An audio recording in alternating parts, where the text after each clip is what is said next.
Hello, you're welcome to our Tuesday edition of Nigeria Market. And Nigeria Market is an advocacy, a campaign that has been on for over 1 year now.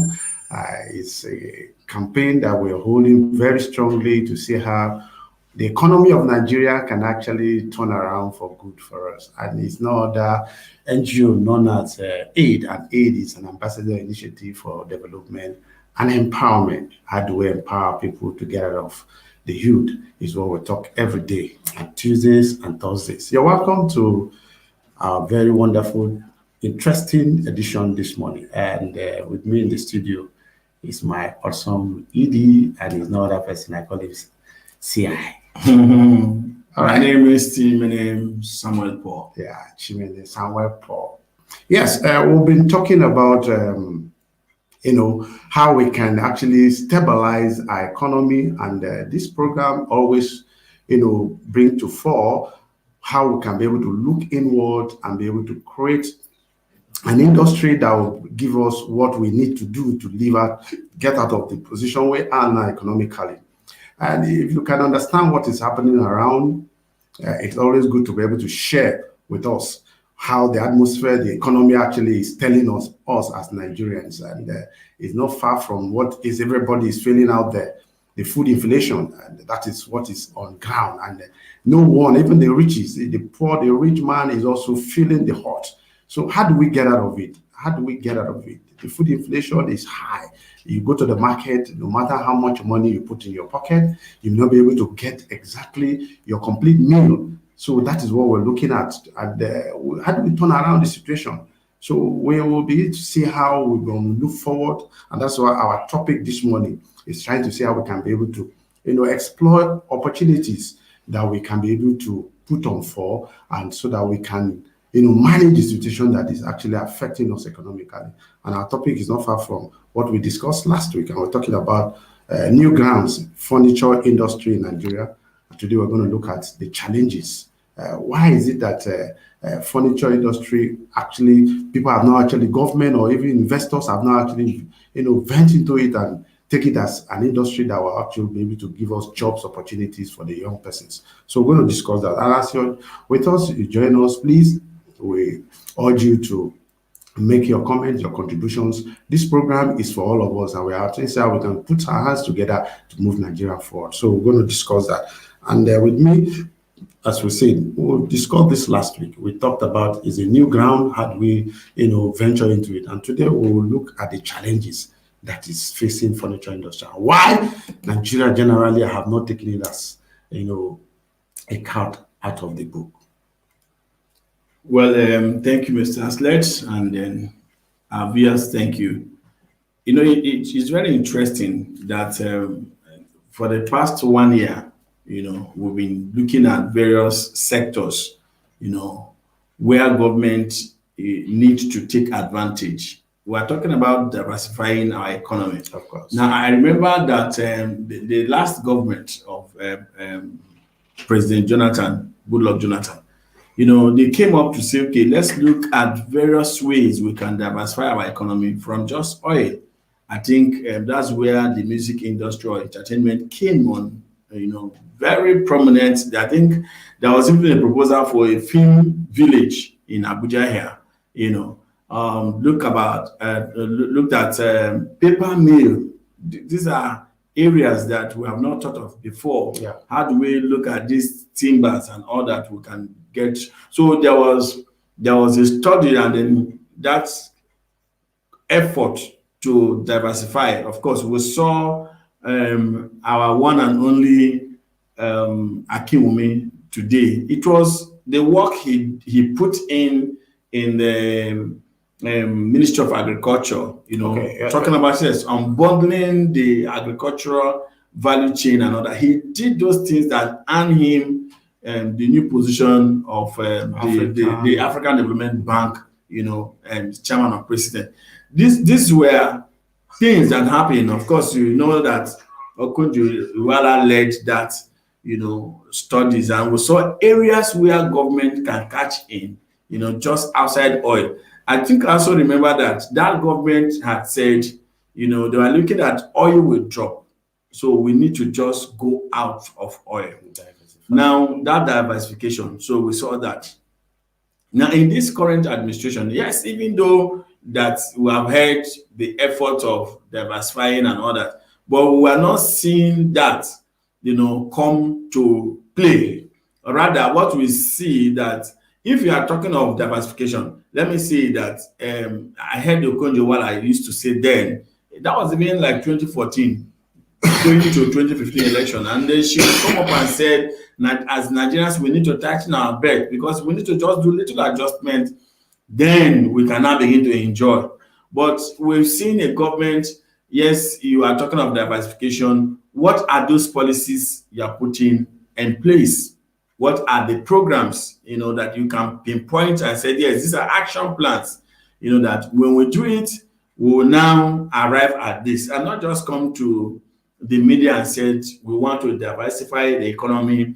All right, you want to diversify economy. The Ministry of Information will get a higher budget than Ministry of Agriculture, and you want to use agriculture, to diversify economy. That's like, just a mere say, let people just sit. Now, but going outside these ones, breaking new grants, like you said. Yeah, but breaking new grants. Let me cut you short before you go to the next point. I based on you've just raised the point, diversified in agriculture. I want to let us also give it to government. There's this new plant in the fertilizer plant presently. Nigeria, if you're on the news, you understand that Nigeria is exporting nitrogen fertilizer outside. In fact, it's in the whole Africa. So that's another aspect. You see, when we talk about that, I want us to be real. Let's be real. I love Honorable Muhammad Kazawari, I think of House of Reps. Yeah. When we said we're exporting yam, the question the man asked, before we begin to talk of export, how far have people eaten? Of course. No, because let me we look at power. Yes, we sell power to other countries, and then those countries have steady power, and then we that are selling, we don't have. That's why the bigger players, the big industries are running to countries that were supplying power, because those people have stable power, and then they are now leaving us that are supplying the power to those nations to now establish. That is ridding us of industries, and when they move here because of there's no power, then you that have just gone, it's not like a peasant farmer who harvests plantain, or harvests yam or cassava, whatever they are planting, and did not keep anything in the house for the children to eat. They take everything to go and sell. How much have they sold out? Okay. So hunger will be hitting the children. Special regards to this fertilizer manufacturing that I've just spoke about. But we are even talking of organic fertilizers now.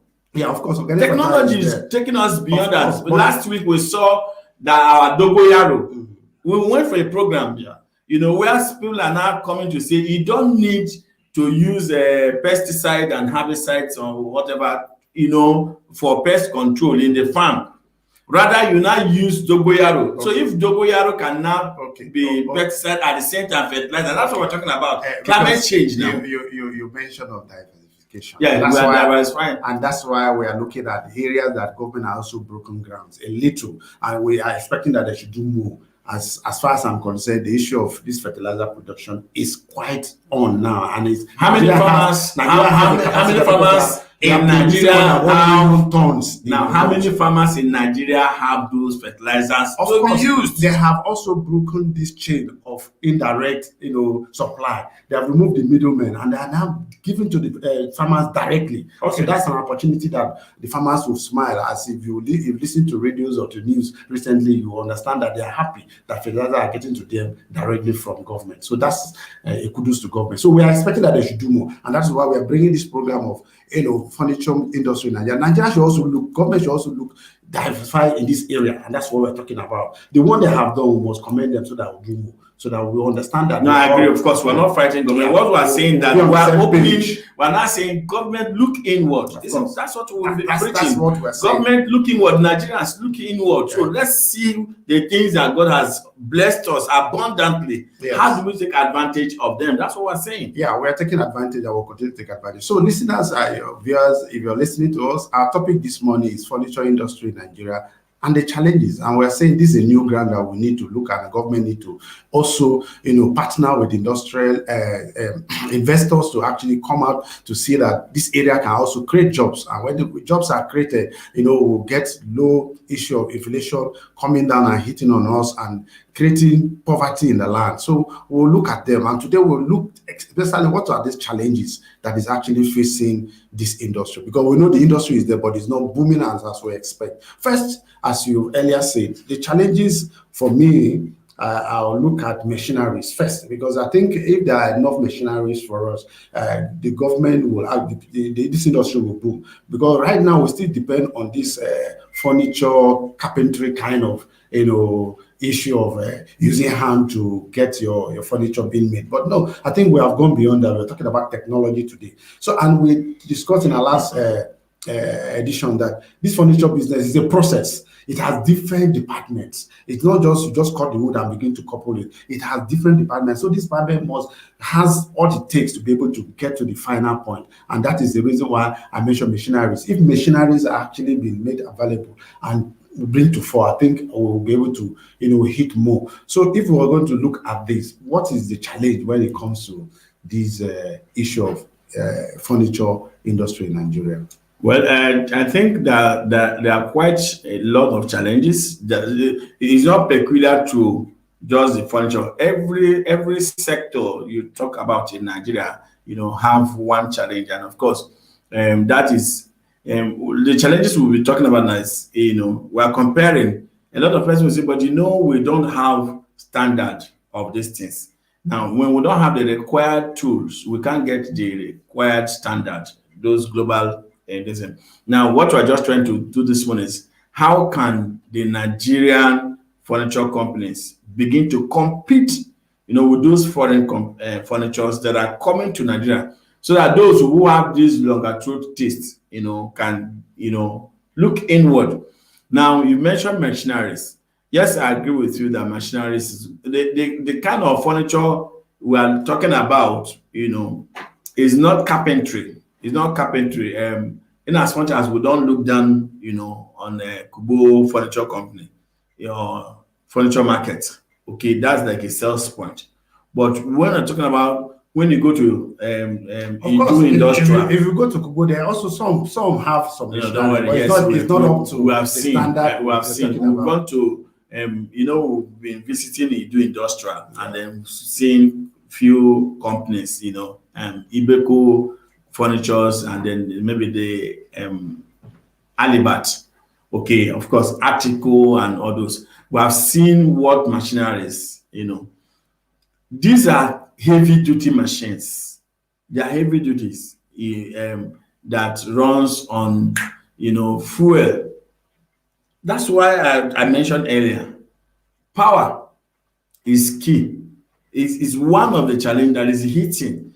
Now, because some of the machines they have there can't run on these low currents that we used to have and others.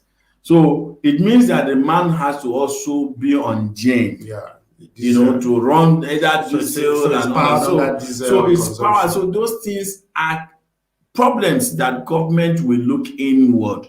We have always said, if government can give us, let one government come and said, our priority project is power. Let us face power for 1 year or 2 years, and not that they want to do. In fact, sometimes I feel how those in government, sorry that today will just be playing, how those in government will give contracts. You keep awarding different contracts to different persons and not paying the people. How do you want them to survive? Government every day awarding contracts, awarding this, awarding that. Can government come and say, this is one policy, this is one project, this is one program, we want to focus power. If we get power supply, stable electricity in Nigeria. I tell you, a lot of companies or industries, that are almost going comatose now will definitely survive. Yeah, Okay, the issue of so power is the policy. machineries we are talking about will come up, but we have the power to support these people. If we don't have the power, then they have to depend on running generator, and these are factories that runs from 8 in the morning till about 5 or 6 p.m. because the workers have to meet up, so the demand, and it is, different components. Those who will come and bring from the timber, to soil it, to plane it, to cut, to design, to spray. These are technology driven industry. It's not more hand where you now come and use your hand to sandpaper, and then you use your hand to come and rub paint or spray. No, technology has shown that these things, there are machines that can do all these things. All right, so if we don't have power, I think is a major hit on the furniture industry in Nigeria. All right. So you're talking about power, and I wanted to cut you short to say the issue of power is policy. I think the successive government tried to see how power can be taken away from government, shouldn't be government business, so that it can be run by individuals, just like we talk about the telecommunication companies now, that you pay as you go. If you don't have credit in your phone, you cannot have access to airtime. So that is how government was thinking to see how they can be able to bring power to this level. But I don't know, to some extent they have not actually succeeded. So it's work in progress. So we will continue to encourage government in this area, in this light, to see that power issue in Nigeria should actually step up so that it can stabilize and give us the opportunity to run our industry to a minimal or a maximum that we can be able to achieve and make a headway. Well, apart from power, we will also going to look at other challenges that when it comes to, I think, the raw materials, the kind of wood that is being used for our furniture in Nigeria. Sometimes I exported, and I want to I imported. So we also want to see that some of these kind of timber should be planted, should be planted just like we plant cocoa and rubber. So some of these wood timber should be planted in Nigeria so that we don't depend on exporting such importing such wood into Nigeria, because that's also a challenge that is hitting hard and giving us a high cost of production at the end of the day. So how far do you think Nigeria can go towards this area? I think it also boils down on government policies. We just said we have a lot of inconsistency in our policy implementation. Okay. Now we've seen. Let's just take back during the era of President Obasanjo, former President Obasanjo. Baba banned furniture importation. Was part of those things that he banned. All right. Now, if you take from that time to now, that we don't import furniture, that the quality will have improved because a lot of persons will have known. Now, because one thing is that Obasanjo banned furniture importation, companies opened up. All right, it's the same thing. If there is that consistency in that policy, is that ban still enforceable? No. The other government came and then opened the doors. That's why I see that you mentioned investors in this era or in this sector. Now go and check the bigger players or the major players who now go and bring these furnitures are big people. You understand? So if the government had maintained and sustained that band, okay, I'm sure that these people would now invest in this company, the furniture companies or industry in Nigeria, because they have the money. But rather, they will prefer to go to Italy or Spain to bring. For God's sake, how long shall we continue to look up to those people? Those people, had a time like this where they looked inward, and then consistently, the technology is now going everywhere. So what you can have in Italy can be brought to Nigeria.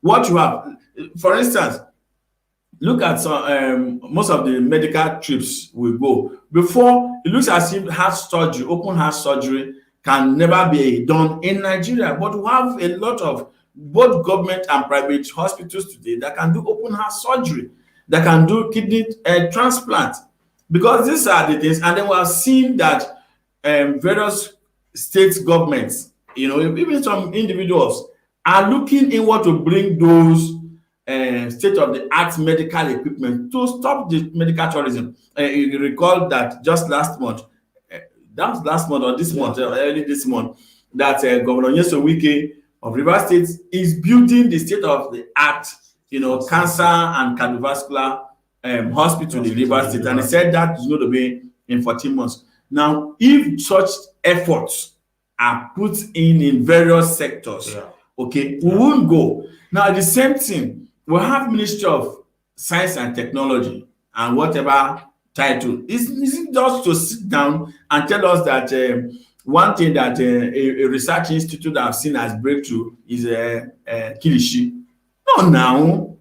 You don't take that. Technology is what you can import. Bring those people. I'm sure that before we finish this segment on furniture, that we'll still visit this Ibeco furniture in Idu. You see white people there. He's a Nigerian. So it means expatriate. So it means being able to, import those expatriates. Now, if we can only bring them, import them, not export our raw materials, import expatriates, so that those technology that makes the furnitures that are made in Italy and Taiwan, and my brother, if you go there and see the furnitures in that place, I don't think there's any other furniture I've seen elsewhere called imported furniture that those people don't have. Here in Nigeria?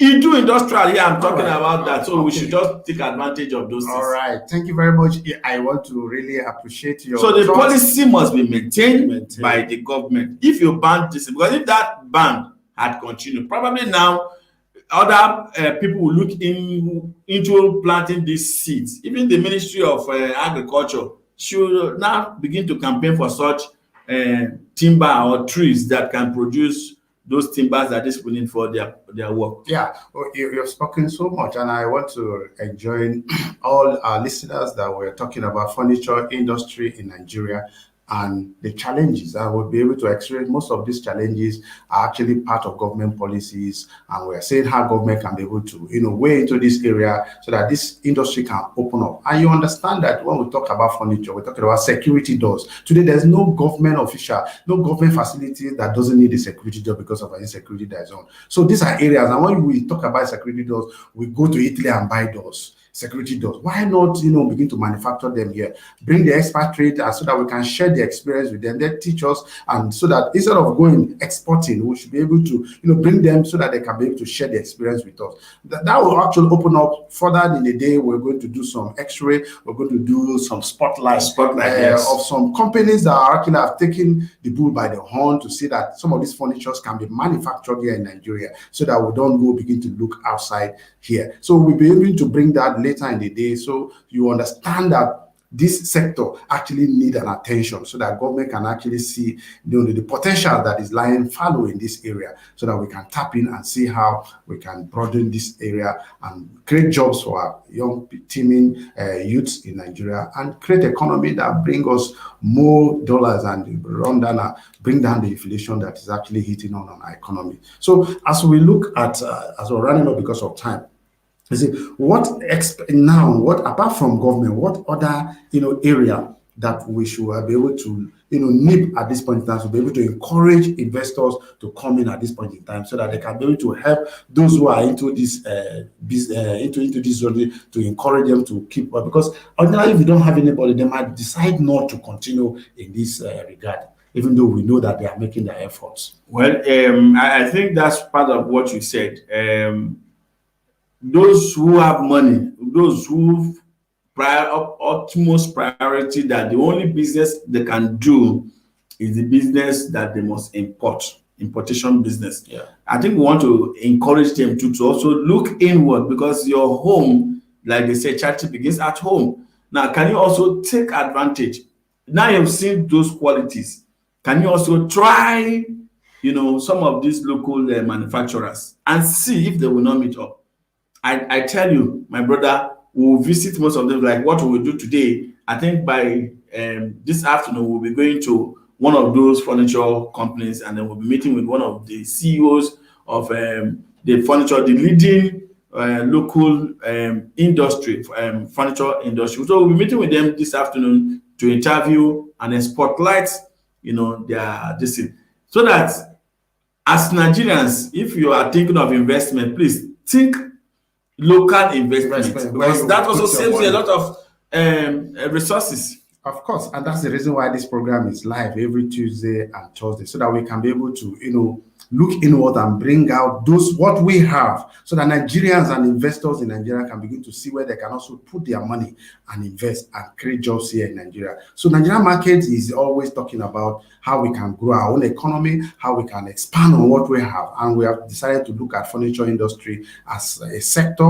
I want to look at them, face the challenges, and see how we can be able to overcome the challenges and encourage investors to come in. So as you're listening to us, you're watching us, we will continue to encourage you to make your comments, to make your contributions, whatever ideas you have concerning this program. We will welcome it, and so that we can also make a move and make our economy a better economy, just like the world is also moving towards these areas. So we'll talk about that as we forge ahead today, and we'll see we're going to spotlight the area of furniture. And you mentioned, what's the name of this company? Atco. Okay, it's a major Atco is a major furniture company already in the industrial area. So you're going to stay with us by later in the day between 2 and 1, 12 and 1.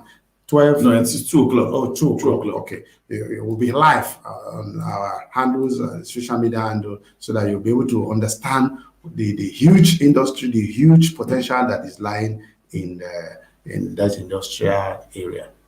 So once again, we want to thank you for joining us, and as we normally say, it's a pleasure to have you, and you make your comments. We'll be glad to make a response to that. As before we leave, we'll always continue to say, buy Nigeria to grow Nigeria.